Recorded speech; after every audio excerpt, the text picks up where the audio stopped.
എല്ലാവർക്കും ഹനാസ് കിച്ചണിലേക്ക് സ്വാഗതം. ഇന്ന് ചെമ്മീനെ കൊണ്ട് ഒരു നല്ലൊരു റെസിപ്പിയാണ് ഇവിടെ ഷെയർ ചെയ്യുന്നത്. അപ്പോൾ ഇവിടെ ഞാൻ 1 കപ്പോളം ചെമ്മീൻ എടുത്തിട്ടുണ്ട്. പിന്നെ കുറച്ച് വെജിറ്റബിൾസൊക്കെ കട്ട് ചെയ്യുന്ന റെഡിയാക്കുന്നുണ്ട്. അപ്പോൾ ചെമ്മീൻ ഈ ഒരു ചോപ്പറിലേക്ക് ഇട്ട് കൊടുത്തിട്ടുണ്ട്. പിന്നെ സവാള 2 ടേബിൾ സ്പൂണോളം സവാള ഇട്ട് കൊടുത്തിട്ടുണ്ട്. പിന്നെ വെളുത്തുള്ളി ഇഞ്ചി എടുത്തിട്ടുണ്ട്. ഒരു 5 പീസോളം വെളുത്തുള്ളിയും ഒരു ചെറിയ കഷ്ണം ഇഞ്ചിയും എടുത്തിട്ടുണ്ട്. അത് ഇതിലേക്ക് ഇട്ട് കൊടുക്കാം. ഇനി നമ്മൾക്ക് ആവശ്യത പച്ചമുളകാണ്. ഒരു പച്ചമുളക് എടുത്തിട്ടുണ്ട്. പിന്നെ കുറച്ച് മല്ലിയില എടുത്തിട്ടുണ്ട്. 2 ടേബിൾ സ്പൂണോളം മല്ലിയില എടുത്തിട്ടുണ്ട്.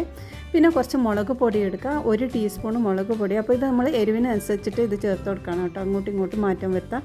പിന്നെ 1/2 ടീസ്പൂണോളം കുരുമുളക് പൊടി എടുത്തിട്ടുണ്ട്. പിന്നെ നമ്മൾ 3 പീസ് ബ്രെഡും എടുത്തിട്ടുണ്ട്. അതും ഇതുപോലെ നമുക്കൊന്ന് പൊട്ടിച്ച് ഇതിലേക്ക് ഇട്ട് കൊടുക്കാം. ഇനി നമുക്കിത് അരച്ചെടുക്കാം. അപ്പോൾ നല്ലോണം അരയണമെന്നല്ല, ചെറുതായിട്ടൊന്ന് അരിഞ്ഞെടുത്ത് കിട്ടിയാൽ മതി നമുക്ക്. പിന്നെ നമ്മൾ ഇതിലേക്ക് 1 ടീസ്പൂൺ സോയാ സോസാണ് ചേർക്കുന്നത്, ഡാർക്ക് സോയാ സോസ്. പിന്നെ ഇതിൽ ബാക്കി വന്ന ആ ഒരു പീസും കൂടി ഇതിലേക്ക് ഇട്ട് കൊടുക്കുന്നുണ്ട്, ബ്രെഡ്. അപ്പോൾ ഇത് കുറച്ച് വലിയ ബ്രെഡാണ് കേട്ടോ, അതുകൊണ്ട് 3 എണ്ണം എടുത്തിട്ടുണ്ട് ഞാനത്.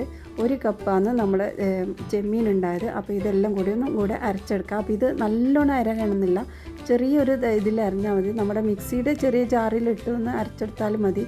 അപ്പോൾ ഈ ഒരു രീതിയിലാണ് കേട്ടോ ഉണ്ടത്, ഒരുപാട് അരഞ്ഞിട്ടുമില്ല, എന്നാൽ ആ ഒരു അങ്ങനെയാണ് നമുക്ക് വേണ്ടത്. പിന്നെ ഞാനിതിലേക്ക് ഉപ്പിടാൻ വിട്ടു പോയിട്ടുണ്ടായിരുന്നു. ഈ ഒരു അരക്കുന്ന സമയത്ത് തന്നെ ഉപ്പും കൂടി ചേർത്തിട്ടാണ് നമ്മളിത് അരക്കേണ്ടത്. അപ്പോൾ ഇത് ഞാൻ ഈ സമയത്ത് ഉപ്പ് ചേർത്തിട്ട് നന്നായിട്ടൊന്ന് മിക്സാക്കി വെച്ചതാണിത്. അപ്പോൾ ഇങ്ങനെയാണ് നമുക്ക് വേണ്ടത്. ഇനിയിപ്പോൾ നമുക്ക് ഇവിടെ കുറച്ച് സ്ക്വയറാണ് ആവശ്യം. പിന്നെ ഇത് ഓരോ ഷേപ്പാക്കി എടുത്ത് വെക്കാം. ഒരേ സൈസിലുള്ള ബോൾസാക്കി വെക്കുന്നുണ്ട്. അപ്പോൾ ഞാനിവിടെ 4 പീസാണ് ആക്കുന്നത്.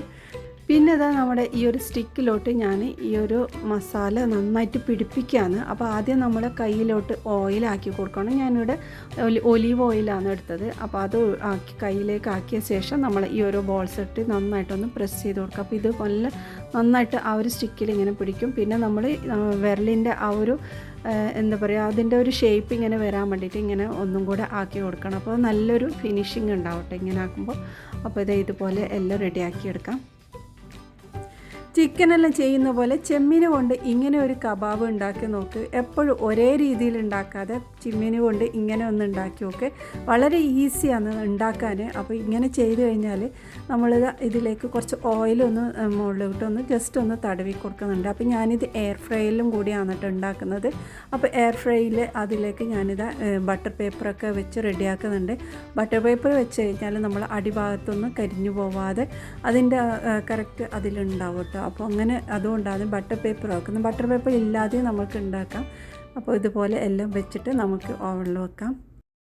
അപ്പോൾ ഇതിൻ്റെ ടൈം അഡ്ജസ്റ്റ് ചെയ്യുന്നത് ഞാൻ ഇവിടെ വെച്ചത് 15 മിനിറ്റാണ് എനിക്ക് ടോട്ടലായിട്ട് എടുത്തത്. 180 ഡിഗ്രിയിൽ 15 മിനിറ്റ് ഞാനിത് കുക്ക് ചെയ്യാനെടുത്തത്. അപ്പോൾ ഇതൊരു 10 മിനിറ്റിന് ശേഷം ഞാനെടുത്ത് വീണ്ടും ഒന്ന് ബ്രഷ് ചെയ്യുന്നതാണ് നിങ്ങളിപ്പോൾ കാണുന്നത്. അപ്പോൾ അത് ഒരു സൈഡ് ബ്രഷ് ചെയ്തതിന് ശേഷം ഞാൻ വീണ്ടും തിരിച്ചിട്ടിട്ട് ഒരു 5 മിനിറ്റും കൂടെ കുക്ക് ചെയ്തെടുത്ത്. അപ്പോൾ അങ്ങനെ ടോട്ടലായിട്ട് 15 മിനിറ്റാണ് കേട്ടോ ഞങ്ങൾക്ക് വേവിക്കാനെടുത്തത്. അപ്പോൾ ഓരോ ഓവൻ്റെതും വ്യത്യാസം ഉണ്ടാവും. അപ്പോൾ ഇതിൽ ഞാനിങ്ങനെയാണ് ചെയ്തത്. അപ്പോൾ നമ്മുടെ കബാബ് ഇവിടെ റെഡി ആയിട്ടുണ്ട്. നല്ല ഈസിയിൽ ഉണ്ടാക്കാൻ പറ്റുന്നതാണ്. എന്നും ഒരുപോലെ ചെയ്യാതെ ഈ ഒരു രീതിയിൽ ഉണ്ടാക്കി നോക്ക്. എയർ ഫ്രൈയിലല്ലാതെ നമുക്ക് പാനിൽ ഇതുപോലെ ഫ്രൈ ചെയ്തെടുക്കാൻ പറ്റും.